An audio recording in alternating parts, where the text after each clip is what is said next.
Bismillahirrahmanirrahim. Assalamualaikum warahmatullahi wabarakatuh. Alhamdulillah, alhamdulillahi ala ihsani wa syukru lahu ala taufiqihi wa amtinani. Wa asyhadu an la ilaha illallah wahdahu la syarika lah ta'ziman li sya'nih. Wa asyhadu anna Muhammadan abduhu wa rasuluhu ad-da'i ila ridwanih. Allahumma salli alaihi wa ala alihi wa sahbihi ajma'in. Rabbana inna nas'aluka al-huda wa tuqa wal afafa wal ghina.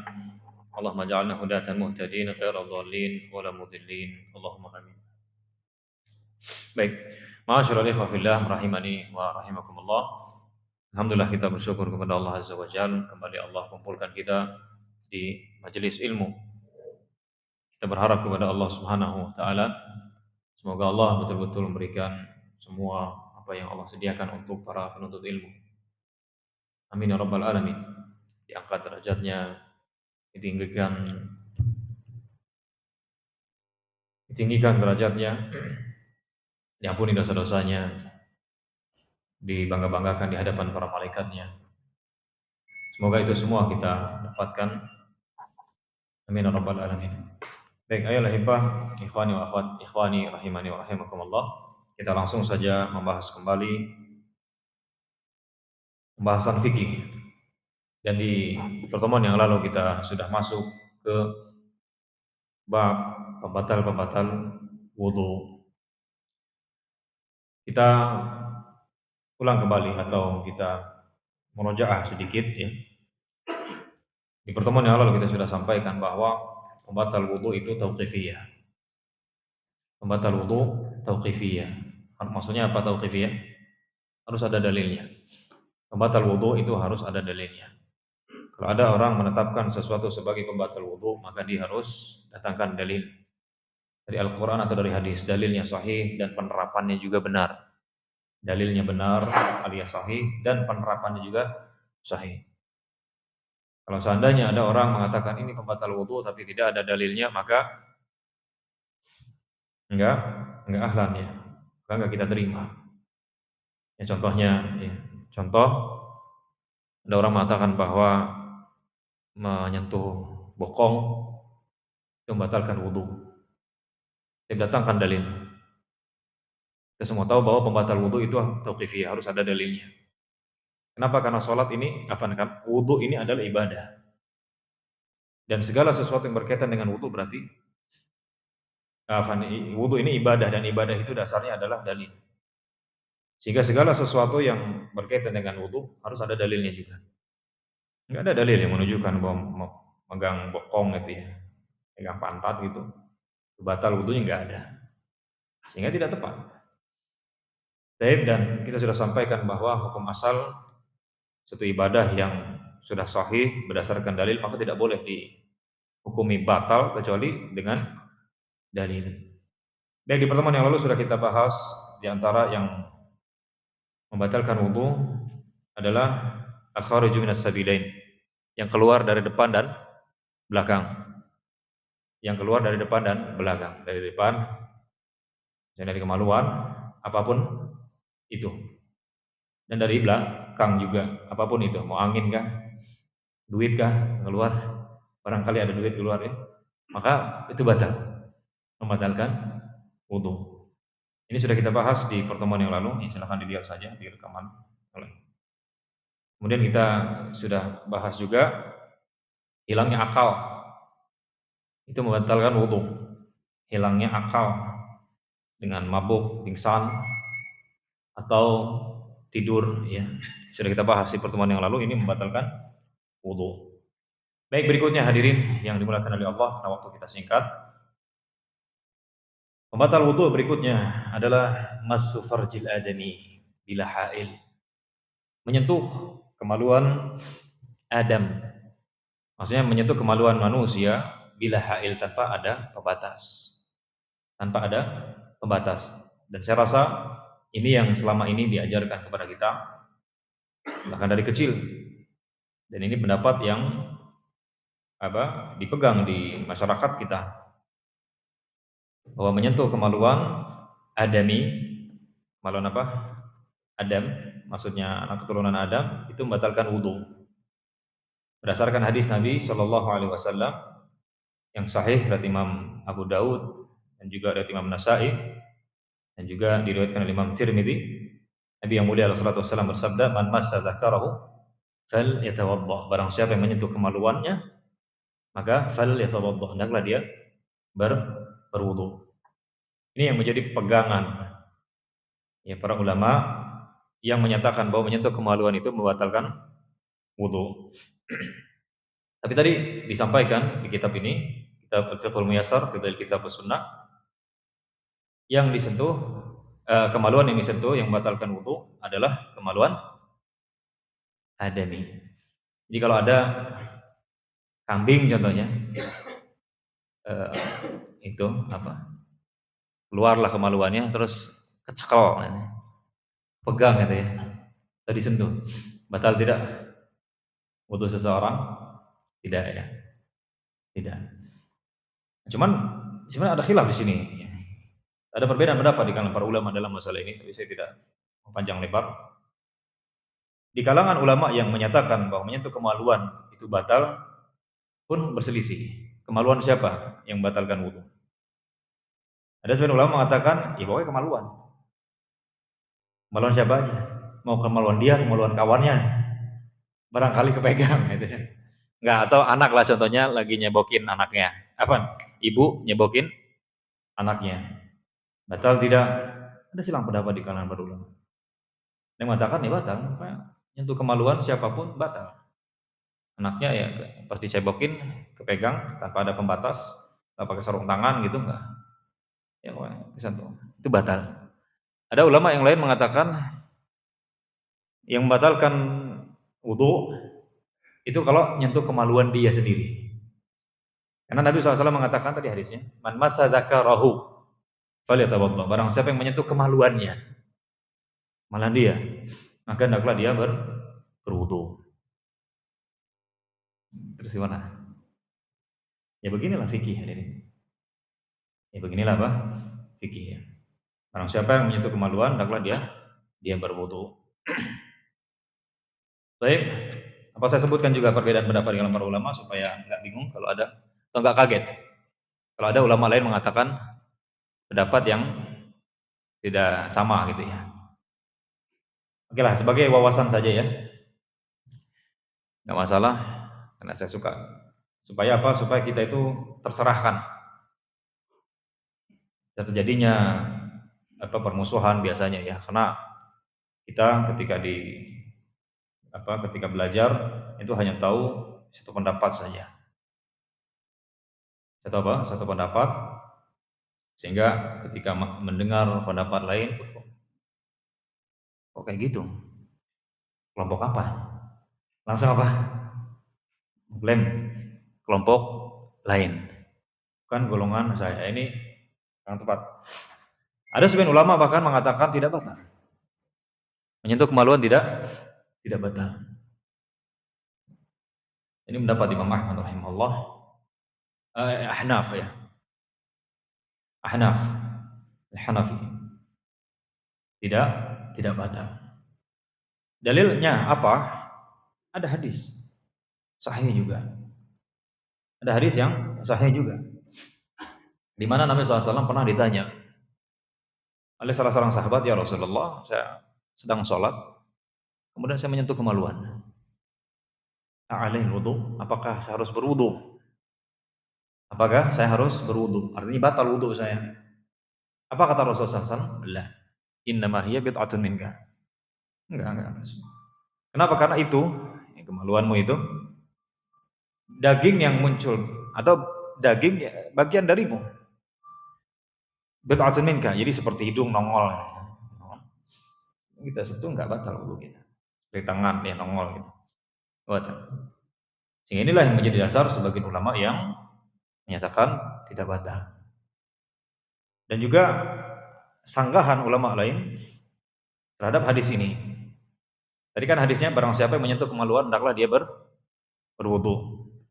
Kata para ulama yang lain seperti Syekhul Islam Ibnu Taimiyah Enggak setiap perkataan Nabi hendaklah berwudu berarti menunjukkan batal. Tidak setiap perkataan Nabi yang mengatakan hendaklah dia berwudu itu menunjukkan batal. Kenapa? Karena ada hadis lain mengatakan man ghassala mayyitan falyaghtasil wa man hamalahu falyatawadda. Hadis ini dihasankan oleh Syekh Nasr. Barang siapa yang memandikan mayat hendaklah dia mandi. Dan barang siapa yang memikul mayat, hendaklah dia berwudu. Hendaklah dia berwudu. Falyatawadda. Dan para ulama menyatakan bahwa ya orang apa memikul mayat enggak ada masalah. Enggak batal wudunya. Enggak batal wudunya. Sehingga ya dianjurkan gitu. Hadis ini menunjukkan dianjurkan bagi orang yang memikul mayat untuk berwudu, tapi tidak batal wudunya. Itu sanggahan ulama yang mengatakan bahwa hadis ini ya tidak mesti menunjukkan batalnya wudu. Lah terus gimana dong? Maka wallahu a'lam bishawab hadirin. Ya, kata ulama yang menyatakan tidak batal, hadis yang menunjukkan perintah untuk berwudu itu anjuran. Itu apa? Menunjukkan apa? Anjuran untuk berwudu bagi orang yang sudah berwudu terus menyentuh kemaluan. Maka dianjurkan untuk apa? Untuk berwudu. Jadi gini ya hadirin ya, di dalam ilmu fikih itu ada kaedah ya. Di antara kaedah adalah menggabungkan dalil. Jadi i'malud dalilain aula min ihmali ahadihima. Mengamalkan semua dalil itu lebih diutamakan daripada menyampingkan salah satu dalil. Dan kaidah yang lain al-jam'u bainal adillati wajibun ma'amkan. Menggabungkan dalil-dalil yang ada itu hukumnya wajib selama memungkinkan. Karena ini wahyu, ini juga wahyu. Ini hadis, ini hadis. Ini hadis sahih, ini hadis sahih. Terus kita ambil salah satu, terus ini gimana? Oleh karena itu kata para ulama, selagi bisa digabungkan, dikompromikan, memungkinkan, maka harus. Oleh karena itu, ulama yang mengatakan tidak batal, ya, menyatakan dianjurkan. Ini hadis menunjukkan batal. Hadis tadi saya sebutkan menunjukkan tidak batal. Bertentangan kan kelihatannya, digabungkan. Hadis ini menunjukkan tidak batal orang ini itu kemaluan. Terus hadis ini yang menunjukkan perintah berarti apa? Ya, dianjurkan. Sehingga kesimpulannya ya, menurut pendapat ulama yang tadi yang berseberangan dengan ulama sebelumnya bahwa menyentuh kemaluan itu tidak batal tapi dianjurkan untuk berwudu lagi bagi yang sudah berwudu. Ya inilah ya. Terus gimana kita milih yang mana? Milih yang apa? Yang mana? Anda mau milih yang mana? Kalau saya pribadi ya, saya tidak memaksa siapapun. Baik, berdasarkan paparan yang saya jelaskan tadi, saya mengikuti pendapat Imam Abu Hanifah dalam masalah ini. Jadi bagi orang yang menyentuh kemaluan dianjurkan untuk berwudu. Kenapa? Karena tadi ada dalil yang menyatakan tidak batal. Tapi tetap kita hormati pendapat ulama yang menyatakan batal, ya silakan. Baik. Jadi demikian. Bingung tidak Pak? Bingung tidak? Bingung.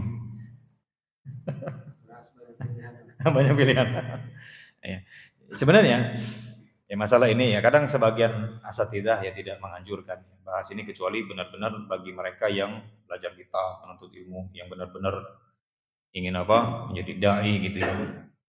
Sehingga nanti dia mutolaah, sehingga dia melihat dalil-dalil yang ada sehingga dia menyimpulkan ini menurut ilmu yang saya miliki, kaidah yang saya miliki, kaidah usul, qawaid, usul hadis dan yang lainnya ini yang mendekati kebenaran atau ini yang lebih kuat gitu. Dan karena dia tahu bahwa ada ulama yang berpendapat lain, ya sudah dia tidak memaksa. dan dia ya masih bersaudara gitu ya. Bersaudara. Jadi dalam masalah ini ada ruang untuk ijtihad ya. Itu ulama. Itu apa? Ulama. Saya sampaikan ini ya supaya apa? Supaya kita itu terserahkan gitu ya. Karena jujur yang sering saya dapati ketika kita berdakwah ya, di berbagai daerah yang menjadi sebab perpecahan yang ada karena kekurangan kita sebetulnya. Kurang literasi lah gitu. Ya, sehingga keras sekali gitu loh. Di masalah yang di situ boleh atau ada ruangnya untuk istihad para ulama. Ini dalil semuanya sahih dalilnya dan penerapannya sahih. Nah, yang semacam ini ya kita apa? Harus berlapang dada. Makanya ya saya sangat sepakat dengan perkataan Syekh Abdullah bin Muhammad Al-Amin Al-Shinqiti, salah satu ulama besar ya di Saudi Arabia. Jadi beliau itu ayahnya ulama tafsir, pemilik kitab Adwaul Bayan, dan beliaunya jadi ulama tafsir juga. Beliau mengatakan, "Indaka dalil, indi dalil, ma fi mushkilah. Ma indaka dalil, ma indi dalil, ma fi mushkilah. Indaka dalil, ma indi dalil, akun ma'ak. Indi dalil, ma indaka dalil, takun ma'i." Dianani ala dalil. Kamu punya dalil, saya punya dalil, kelas. Enggak masalah. Kamu punya dalil, saya ada dalil. Sahih dalilnya ya, ingat. Saya tegaskan. Itu dalilnya sahih. Kita dalilnya apa? Sahih. Enggak perlu ribut. Kita saudara. Kita saling mendoakan satu sama lain. Ketemu kita bermuka manis. Anda punya dalil, saya punya dalil, enggak masalah. Anda enggak punya dalil, saya enggak punya dalil, ya udah enggak usah ribut. Anda punya dalil, saya enggak punya dalil, saya ikut Anda. Karena Anda di atas dalil. Saya ada dalil, Anda tidak ada dalil, Anda harus ikut saya. Bukan karena sayanya, tapi apa? Karena saya di atas dalil. Tapi ingat, dalilnya sahih, penerapannya sahih. Ya, kalau ini dalil, ini sahih, enggak sahih, kita sahih, jelas. Ya. Atau dalilnya sama-sama sahih, tapi penerapannya enggak sahih. Penerapannya kurang tepat. Ya, penerapannya apa? Kurang tepat. Contoh Khawarij. Khawarij punya dalil enggak? Kita katakan bahwa bunuh diri haram. Terus kata mereka, oh enggak, jihad. Melawan pemerintah. Kata mereka jihad, kata kita enggak boleh. Kita ada dalil. Terus mereka ada dalil. Tapi oke, dalil mereka sahih. Dalil mereka apa? Sahih.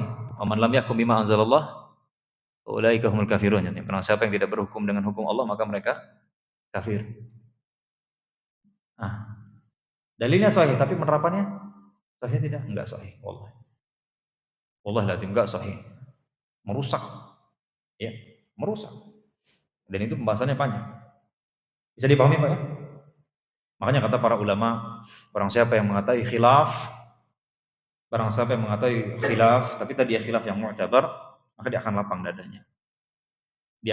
dadanya. Tapi tadi saya tegaskan lagi, ya bukan sekedar kan ada khilaf, khilaf emang ada, tapi enggak setiap khilaf itu dibenarkan. Yang dibenarkan itu apa tadi Pak? Ada dalil. Penerapannya sahih, penerapannya juga apa? Sahih atau kurang? Ada dalil. Dalilnya sahih, penerapannya juga sahih.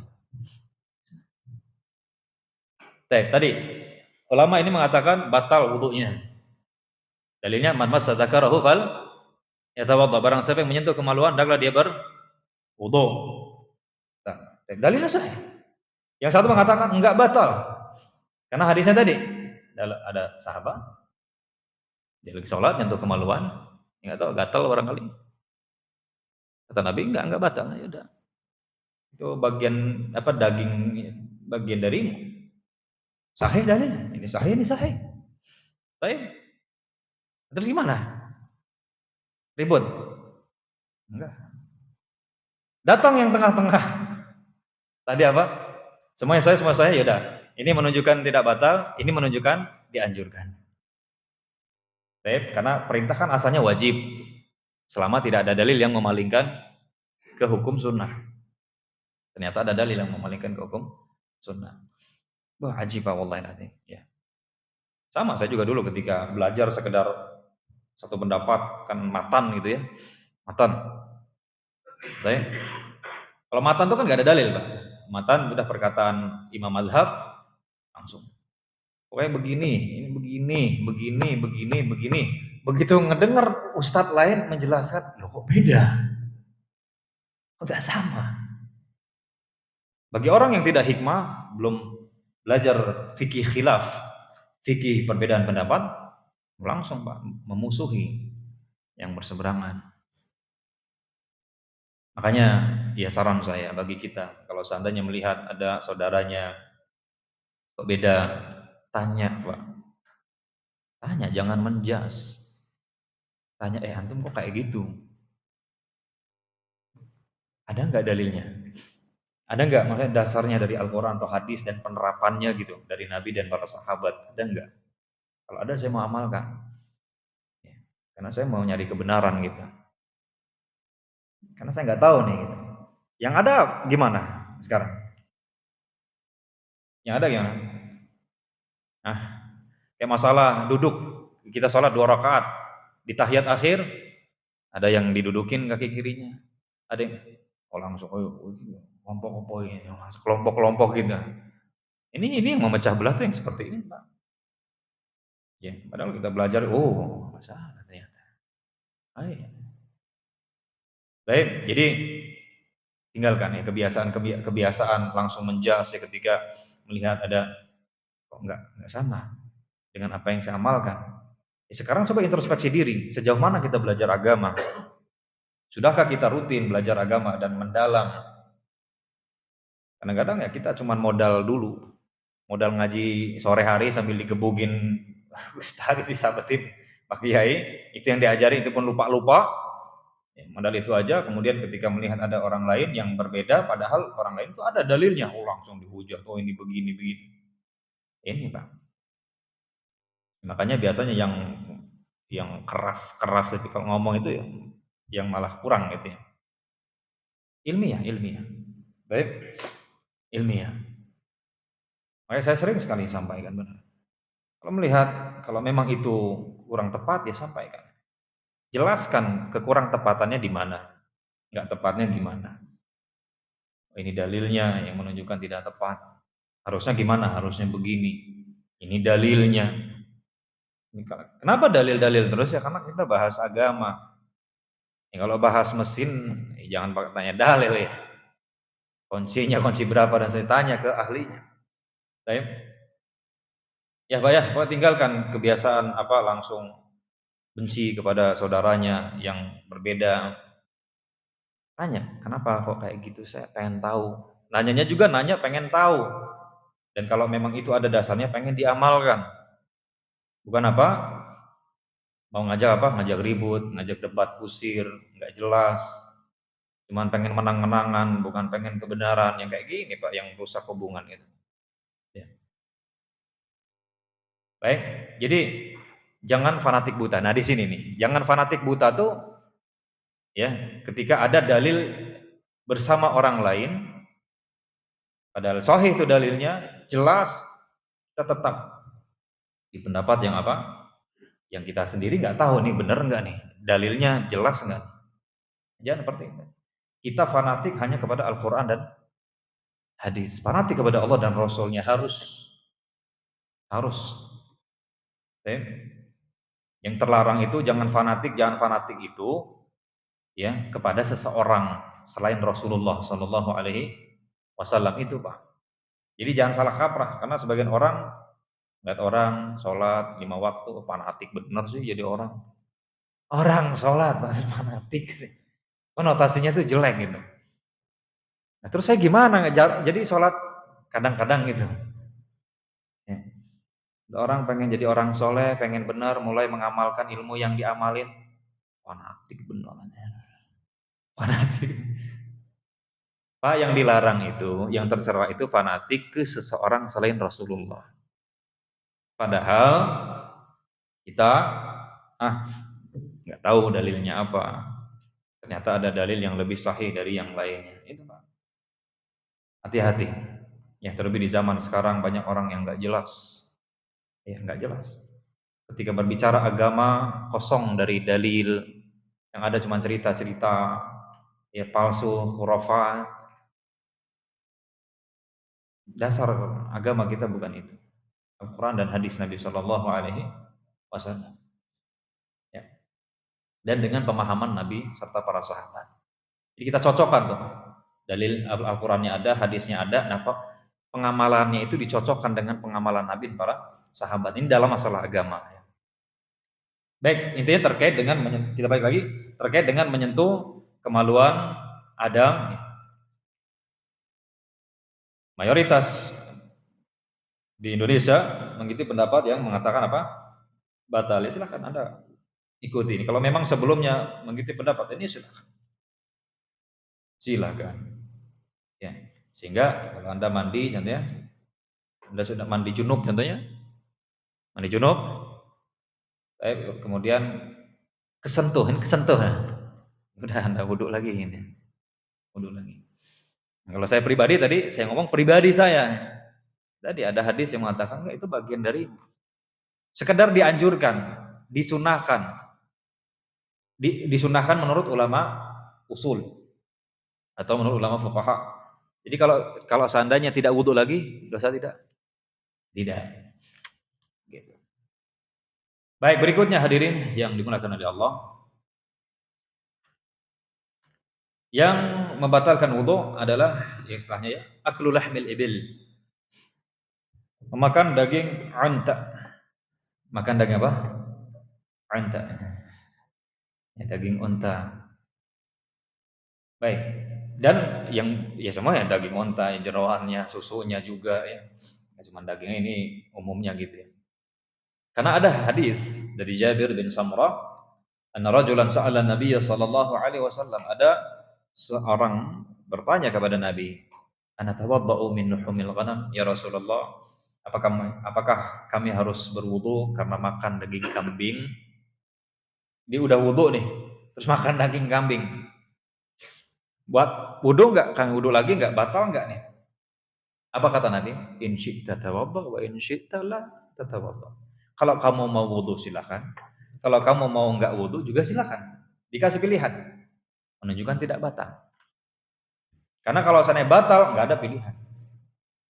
Harus berwudu. Nah, dia bertanya lagi, ana tawadda min luhumil ibil? Wahai Rasulullah, apakah kami harus berwudu karena makan daging onta? Apa kata Nabi? Na'am. Ya.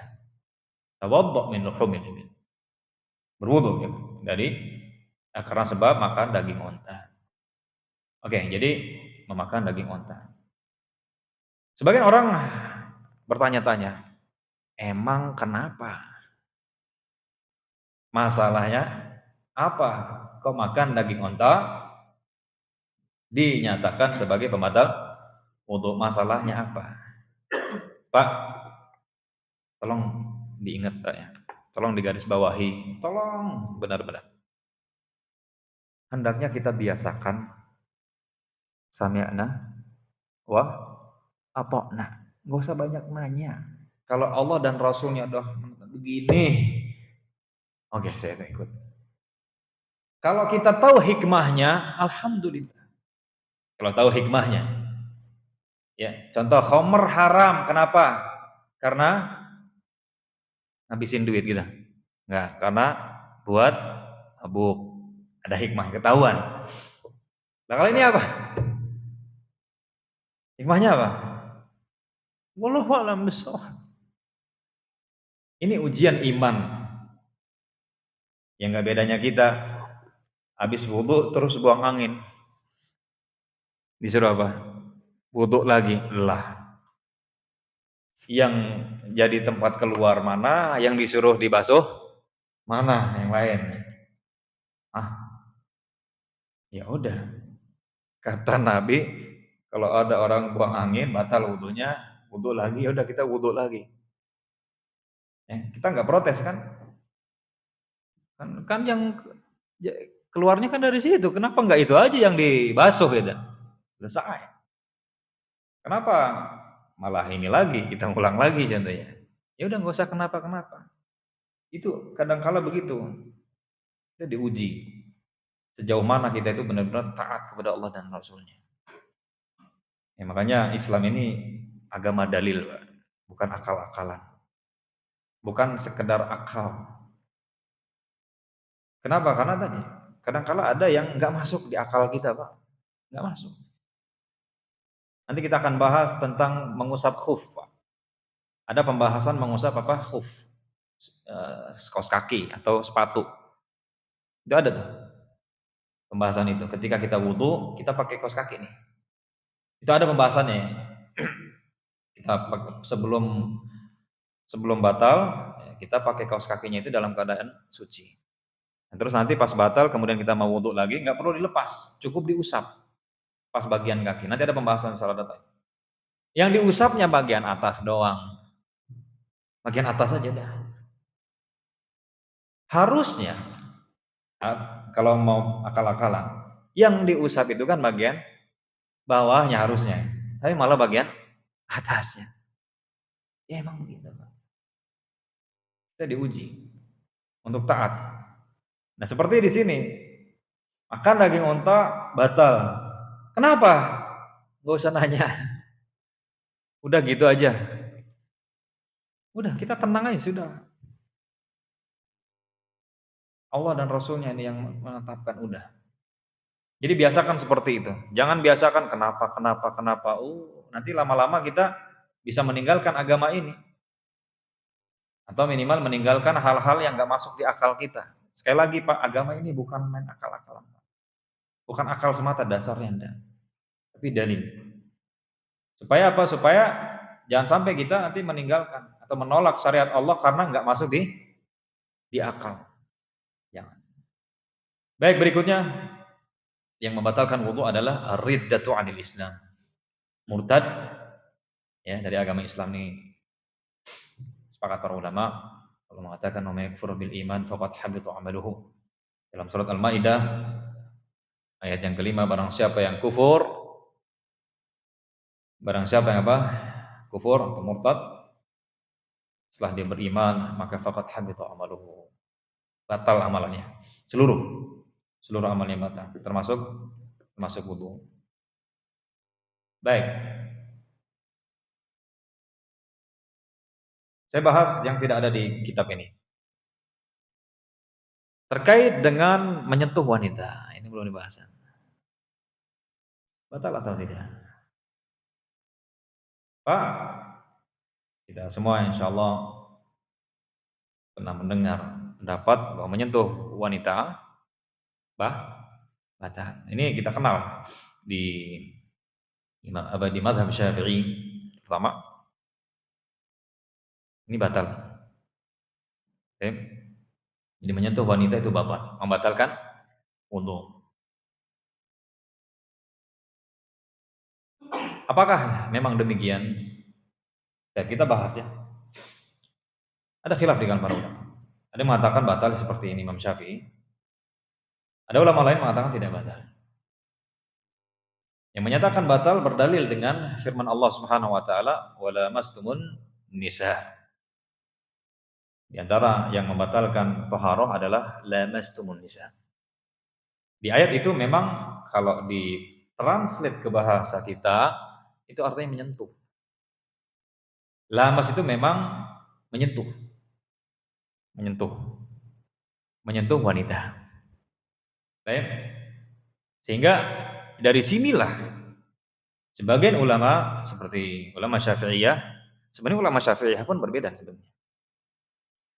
Ya, karena inilah mereka menyatakan bahwa menyentuh wanita itu membatalkan wudu. Karena ungkapan Allah di sini lamastumun nisa, menyentuh wanita. Tapi Pak, ya, saya ajak bapak-bapak berpikir, Al-Quran ini turun ke siapa? Turunnya ke Nabi siapa? Nabi Daud? Nabi Muhammad, kok diam aja Pak? Ke Nabi Muhammad SAW. Nabi Muhammad diturunkan Al-Quran kepadanya, tugasnya ngapain? Menyampaikan, menjelaskan, litubayyina linnas. Kata Allah, diturunkan Al-Quran kepadamu ya Muhammad untuk kamu jelaskan ke orang-orang. Penjelasan dari Nabi itu bisa berupa ucapan, bisa juga berupa perbuatan. Oke, coba ayat tadi yang lama semunisa, coba kita lihat bagaimana prakteknya Nabi, sang penjelas Al-Quran. Sang penjelas apa? Al-Quran. Bagaimana praktek beliau?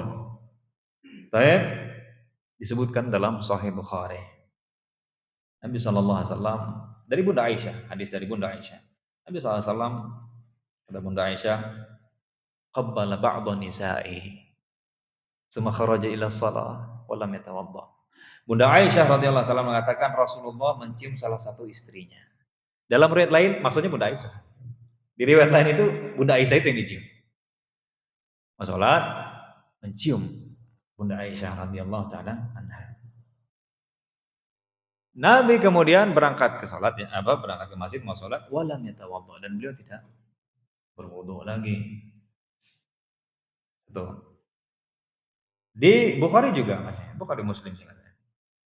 Nabi SAW Pak, beliau pernah salat malam. Beliau pernah apa? Salat malam. Karena beliau itu rumahnya kecil Pak ya. Rumahnya kecil, enggak seperti rumah Anda semua. Jadi Bunda Aisyah, Nabi SAW salat malam dalam keadaan Bunda Aisyah di depan beliau. Tidur, terlentang.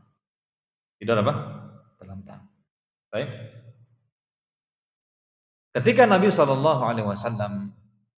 mau sujud, ghamasa, kata Bunda Khadijah, Nabi SAW itu menyentuh kakiku supaya dilipat, karena mau sujud ini, supaya dilipat kaki beliau. Ya kemudian setelah beliau ini bangkit lagi ya beliau meluruskan lagi kaki beliau. Di situ kata Bunda Aisyah, Nabi SAW menyentuh. Lagi sholat. Kalau memang membatalkan wudu, otomatis Nabi akan ya udah berarti nggak lanjut lagi sholatnya karena batal wudunya. Kalau orang batal wudunya batal sholatnya. Oh, sebagian ulama mengatakan enggak, bisa jadi itu ada penghalang. Ada apa? Penghalang ini yang biasa dijadikan alasan. Karena memang di dalam ya sebagian mazhab ada kaidah ya. Yang bisa saya bahas. Baik. Oke. Sekarang saya bawa hadis yang lain deh. Bunda Aisyah radhiyallahu taala anha pernah malam-malam beliau kehilangan Nabi SAW. Nah, biasa perempuan kan kalau tidur dengan barang nih. Pas nggak ada suami nih kemana nih? Yang ngeraba-raba gitu. Kata Bunda Aisyah, akhirnya beliau mendapati kaki Nabi SAW. Beliau sedang apa? Sedang sujud. Bunda Aisyah menyentuh kaki Nabi SAW di mana kaki beliau dirapatkan ketika sujud. Jadi nggak dimegarkan, dirapatkan. Makanya kita kalau sujud apa? Kaki kita dirapatkan. Dipegang oleh Bunda Aisyah, dipegang, kena. Nabi nggak membatalin sholatnya. Jelas Pak? Cuman dari kita nggak memaksa siapapun. Kalau masih berpegang teguh dengan pendapat yang mengatakan batal, ya monggo silakan. Jadi ketika Anda sudah berwudu, ya entar loh, jangan sentuh-sentuh. Gitu kan ya saya. Kadang malah buat apa? Buat bercandaan. Ya, kata suaminya, batal katanya. Nah, ternyata istrinya enggak, saya ikut pendapat Imam Ahmad dalam masalah ini. Ya, saya enggak batal. Ya, karena jelas Nabi nyium Bunda Aisyah dan berdasarkan hadis tadi yang saya sebutkan ya yang lain. Bunda Aisyah nyentuh dan selesai. Gimana? Ya, gitu. Kalau saya pribadi tidak mengikuti pendapat yang tidak batal wudunya. Ulama yang mengatakan batal pun berbeda pendapat. Ini perempuannya yang mana? Mahram kah? Atau yang non mahram? Jelimet lagi Pak. Ya. Kalau kami pribadi enggak. Makanya yang mengikuti madhab Syafi'i ketika tawaf itu Syafi'inya ditinggalin dulu. Nah, kalau tawaf Pak, wedok itu Pak. Perempuan-perempuan ya ada yang tawaf juga. kadang kesentuh. Ah, akhirnya oh, pokoknya jamaah kata ininya, TL-nya, terleadernya. Oh, kita jangan madzhab Syafi'i dulu di sini. Madzhab Imam Ahmad. Saya repot. Kalau batal ntar, waduh kita tawaf susah ini ya. Apalagi berjubel-jubel ini. Kayak gitu, Pak. La haula wala quwata illa billah. Ya, itu serah lah. Ya cuman tadi ya, kami pribadi begitu pendapat yang menyatakan tidak batal berdasarkan hadis tadi. Tanpa mengurangi rasa hormat pada ulama yang berseberangan. Wallahi, Pak. Saya sering ulang-ulang. Kita nggak pernah sama sekali diajarkan untuk ngajak ribut lah, berkata-kata kotor dengan yang berseberangan. Sekalipun yang berseberangan tanpa dalil, contohnya, ya kita hanya bisa menjelaskan yang benar begini dan kita doakan. Karena nggak ada sama sekali, ya kita ditanami untuk benci ketika kalaupun ada orang berseberangan, terus mereka nggak ada dalil lah. Kalau mereka ada dalil, sahih dalilnya, ya jelas. Kita harus berlapang dada, kita nggak boleh memaksa. Yang nggak pakai dalil sekalipun, Bang, ngomong, oh boleh begini, yang benar begini, yang gitu nggak benar, dalilnya ini, gitu seterusnya. Nggak diterima, ya udah kita doakan, ya, semoga diberi taufik, semoga diberi hidayah, semoga gitu. Apalagi yang ada, jadi jaga lisan, Pak, jaga lisan. Pak, kalau di Facebook, di media sosial itu, di ngopi komentar, goblok lah, apa lo, bodoh lah, terus si inilah pengikut Fir'aun lah, apa segala macam. Nah, jangan memalukan diri sendiri. Karena nggak ada ulama yang begitu, Pak, modelnya, Pak. Kalau ulama, benar-benar ulama, ahli ilmu nggak begitu, Pak. Mainnya nggak gitu. Biasanya begitu-begitu tuh orang yang apa? Dangkal-dangkal biasanya ilmunya. Iya. Aduh, kasihan Pak kadang, kasihan bener. Mau ikut nimbrung, aduh nggak bakalan bener. Deh, yang ujung-ujung Wahabi lah, pas yang Wahaboy ya. La ilaha illallah. Sudahlah. Nyampaikan Al-Quran hadisnya gitu, Pak. Ya biasakan ilmiah. Baik, itu terkait dengan masalah apa? Perempuan. Jelas, Pak ya? Jelas. Jadi nanti pas pulang gimana? Masih ikut tidak? Ya silakan. Cium ya, kayak Nabi ya. Mah, mau berangkat masjid. Lah emang apa, Bi? Asin dulu sini. Sini contoh Nabi dulu, sama contoh lagi. Gitu coba. Oke. Oh, udah habis waktu kita, Pak. Jadi hal-hal yang mewajibkan wudu belum? Oke. Wallahu a'lam bishawab, Bapak-bapak sekalian. Mudah-mudahan apa yang kita kaji bermanfaat, yang menambah keilmuan kita semua, menjadikan kita semakin hikmah ya dalam beragama. Semoga Allah Subhanahu wa taala menerima seluruh amalan kita, membalas dengan berlipat-lipat. Amin ya rabbal alamin. Wallahu taala alam bishawab. Subhanakallahumma wa bihamdik, asyhadu an la ilaha illa anta astaghfiruka wa atubu ilaik. Assalamualaikum warahmatullahi wabarakatuh.